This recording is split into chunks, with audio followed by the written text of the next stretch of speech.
2024 সালের 5ই আগস্ট আমার কাছে মনে হয়েছে বাংলাদেশ ইসলামের জন্য প্রস্তুত এবং আল্লাহ তাআলা এটাকে কবুল করেছেন। এখন এই প্রেক্ষাপটটাকে চাষ করে যেন ফসলটা আমরা তুলে নিতে পারি। আসসালামু আলাইকুম ওয়া রাহমাতুল্লাহি ওয়া বারাকাতুহু। আমাদের শ্রদ্ধাভাজন হোস্ট, আমাদের প্রিয় মাতৃভূমি বাংলাদেশে গণ্ডি ছাড়িয়ে গোটা পৃথিবীর মানচিত্রেই শ্রদ্ধেয় ডক্টর মাওলানা মিজানুর রহমান আজহারি ভাইয়ের আজকের এই আমন্ত্রণে আমরা যারা এখানে এসেছেন, আমরা প্রথমে আল্লাহ শুকরিয়া আদায় করি আলহামদুলিল্লাহ, যেরকম একটা বরকতপূর্ণ আয়োজনে আমাদেরকে আল্লাহ তাআলা শামিল হওয়ার তৌফিক দিয়েছেন।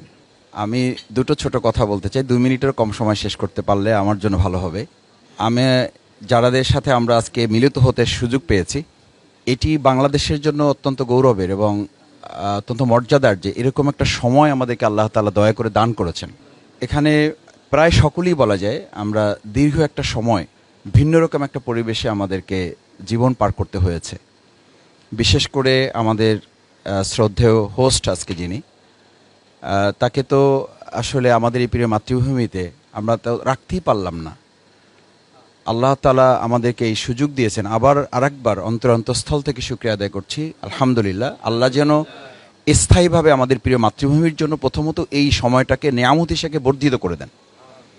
দ্বিতীয় হচ্ছে, আমি হুজুরের ওয়াজ থেকে একটু কথা বলি, সেটা হচ্ছে ওয়াহুয়াল গফুরুল ওয়াদুদ। আসলে আমাদের প্রতি মানুষের এই ভালোবাসা, আমাদের এই বক্তব্য, আমাদের এই কারো লেখনী, এটির আলাদা কোনো কৃতিত্ব আছে বলে আমার কাছে মনে হয় নাই। এটা নিতান্তই আল্লাহ তাআলার দান তার বান্দার প্রতি। তিনি যখন তার কোনো বান্দাকে ভালোবাসেন, এই হাদিস আপনারাই বলেন, আপনাদের কাছ থেকে শুনেছি, আমিও মাদ্রাসায় যতটুকু পড়ার সুযোগ পেয়েছি, আল্লাহ তাআলা যখন কোনো বান্দাকে ভালোবাসেন তখন তিনি আরশে আজিমে এটাকে বলেন, এবং আরশে আজিমকে আসমানওয়ালাদেরকে বলেন এটা জমিনওয়ালাদের কাছে পৌঁছানোর জন্য। সুতরাং আমার যেন এটা মনে থাকে যে আল্লাহর দেয়া এই নেয়ামত আমি আল্লাহর দিনের জন্য যতটা ব্যবহার করব, আল্লাহ এটা তত বেশি সমৃদ্ধ করে দেবেন। লা ইন শাকারতুম লা আযীদান্নাকুম। সেটা যদি মনে থাকে তাহলে আমার মধ্যে কোনো ধরনের দ্বিতীয় চিন্তা, ভিন্ন চিন্তা অথবা দিনের বাইরে গিয়ে আলাদা কোনো চিন্তা আমার মধ্যে স্থান পাওয়ার কোনো সুযোগ থাকবে না। শেষ কথা হচ্ছে, আমরা যারা আজকে এখানে একত্রিত হয়েছি, বাংলাদেশে ইসলামের দুটো কমপ্লিসিটি আছে। একটা কমপ্লিসিটি হচ্ছে ইসলাম যারা জানেন তারা, আমরা যারা প্রচার করি, আমরা ইসলামকে অ্যাড্রেস করার ক্ষেত্রে সাধারণ মানুষ যারা, তাদের মধ্যে অনেক ধরনের কমপ্লিসিটি আছে, যাদের কাছে পাবলিকলি ইসলাম অ্যাড্রেস করার জন্য আমাদের আরও বেশি গবেষণার সুযোগ আছে। এবং সেটা শ্রদ্ধেয় ডক্টর মাওলানা মিজানুর রহমান আজহারি ভাই, আমার বোধহয় তিনি আমাদের এখন শিক্ষক হিসেবে ভূমিকা পালন করছেন এবং আমাদের শেখারও সুযোগ আছে, আমরা শেখার চেষ্টা করছি। আমার 95 বছর বয়সের মা বাড়িতে আছেন, খুব ভালো কথা বুঝতে পারেন না, এই ইউটিউব ওপেন করলেই বলেন যে আমার ওই ছেলে একটা আছে না, আজহারি ছেলের ওয়াজটা একটু দাও, ওরটা আমি ভালো বুঝি। আন্দোলনের উনি শপথের জনশক্তি এখনও, তো বলে যে আমার ওই ছেলেটার ওয়াজটা আমি ভালো বুঝি। তো এই যে ভালো বুঝেন, তার মানে উনি খুব শিক্ষিত না, 5 পাস করা একজন মা আমার। কিন্তু এই 5 পাস করা একজন মানুষ তার কথাটা বোঝে, তার মানে হচ্ছে ইসলামটাকে আমরা যেভাবে জটিল করছি এটাকে সহজ করার সুযোগ তো আছে। এবং আল্লাহ সুবহানাহু ওয়া তাআলা তো সেভাবেই বলেছেন যে ইসলামকে আমি তোমাদের সহজ করেছি, হাদিসেও একই কথা বলা আছে। তো এটা হচ্ছে আমার আবেদন আমাদের সকলের কাছে, যে আমরা সহজ করে সহজভাবে মানুষের কাছে এটাকে কীভাবে পৌঁছানো যায়। আল্লামা দেলোয়ার হোসেন সাঈদী রাহিমাহুল্লাহ, তার জন্য আমরা দোয়া করি আল্লাহ তাকে জান্নাতুল ফেরদৌস নসিব করুন। তিনিও এই ধারাটা তৈরি করে রেখে গেছেন, যার কারণে তিনি দল মতের ঊর্ধ্বে উঠে সবাই তার কথা শুনতে আসতেন।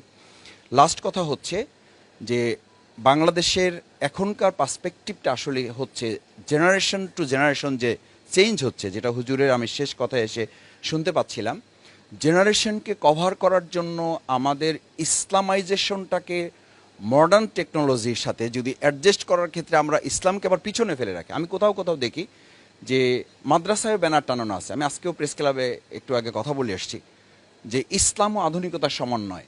এই ল্যাঙ্গুয়েজগুলোর সাথে আমরা কেন পরিচিত হচ্ছি? আসলে আমাদের বরং অ্যাড্রেস করতে হবে ইসলামই তো শুধু আধুনিক না, আল্ট্রা মডার্ন, এবং এটার আধুনিকতার ধারে কাছেও এখন এদেশের গোটা পৃথিবীর আধুনিকতা মানে ওই দরজায় পাই রাখতে পারে নাই। তা আমরা এটা কেন বলছি?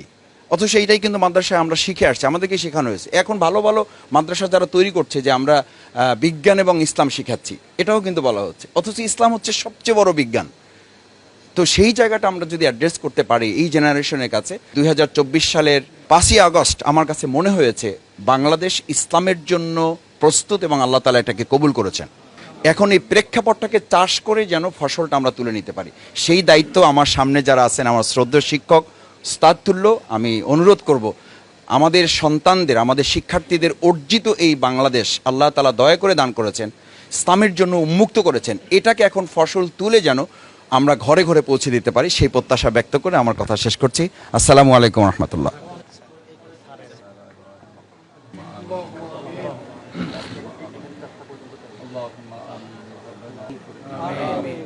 আল্লাহ আজকের আয়োজন কবুল করেন।